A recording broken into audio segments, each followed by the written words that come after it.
বেড়ালের গলায় ঘণ্টি। একদিন গুগু জঙ্গলের পশুদের সাথে কথা বলছিল এবং তাদের কাছ থেকে ভালো থাকার ব্যাপারে জানার চেষ্টা করছিল। বেশিরভাগ পশুরাই কিছু না কিছু বলছিল তাদের অসুবিধার ব্যাপারে এবং দুষ্প্রাপ্য কিছু উপায় বলছিল সেগুলো সমাধানের জন্য। তাই জন্য গুগু তাদের বলল যে আমরা বড় বড় স্বপ্ন দেখতেই পারি, কিন্তু আমাদের বাস্তববাদী হওয়া উচিত। সে তাদের একটা গল্প বলল এটা বোঝানোর জন্য। একটা গ্রামে এক ধনী চাষা থাকতো, যার একটা বিশাল বড় গুদাম ঘর ছিল। ওই গুদাম ঘরে সব রকমের আনাজ ছিল। কোনোভাবে একটা মেয়ে ইঁদুর আর একটা ছেলে ইঁদুর ওই গুদাম ঘরের ভেতরে ঢুকেছিল এবং তারা নিজেদের পরিবার সেখানে শুরু করেছিল। তারা অনেক ছোট ছানাদের জন্ম দিয়েছিল এবং তারা বড় হয়ে ইঁদুরের পরিবারকে আরো বড় করে তুলল। চাষা চিন্তিত হয়ে পড়ে, কারণ সে বিষও দিতে পারছিল না ওই গুদামে আনাজ থাকার ফলে।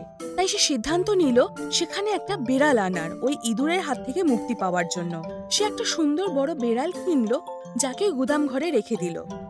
ইঁদুর এই বিড়ালের উপদ্রবে বড্ড বিরক্ত হলো, কারণ তাদের সংখ্যা দিনে দিনে কমতে লাগলো।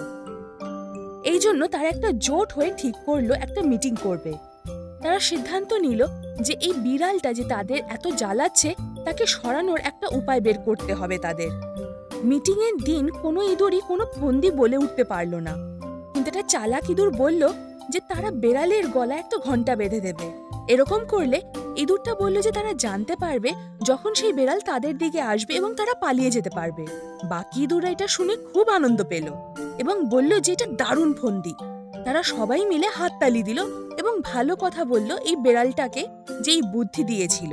কিন্তু একটা চালাক বুড়ো ইঁদুর যে পিছন দিকে বসেছিল অবশেষে উঠে দাঁড়িয়ে জিজ্ঞেস করলো বেড়ালের গলায় ঘন্টাকে বাঁধবে।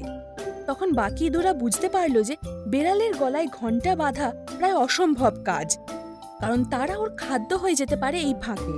তারা সবাই এর উপর দায়িত্ব দিতে লাগলো এই কাজের, আর শেষমেশ কেউই দায়িত্ব নিতে চাইল না। বুড়ো ইঁদুরটা তখন যে ইঁদুরটাই অসাধারণ বুদ্ধিটা দিয়েছিল তাকে জিজ্ঞেস করলো যে সেই কাজটা করতে চায় কিনা।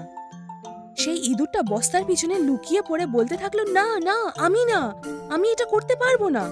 তখন সব ইঁদুররা বুঝতে পারলো যে যতই ভালো উপায় হোক না কেন, যদি এটা কেউ করতে না পারে তাহলে এর কোনো মানেই নেই। এরপর সেই চালাক ইঁদুর লজ্জায় লাল হয়ে সবার থেকে লুকিয়ে পড়ে। সে বুঝলো যে কেন তার তাড়াহুড়ো করে কথা বলা উচিত হয়নি।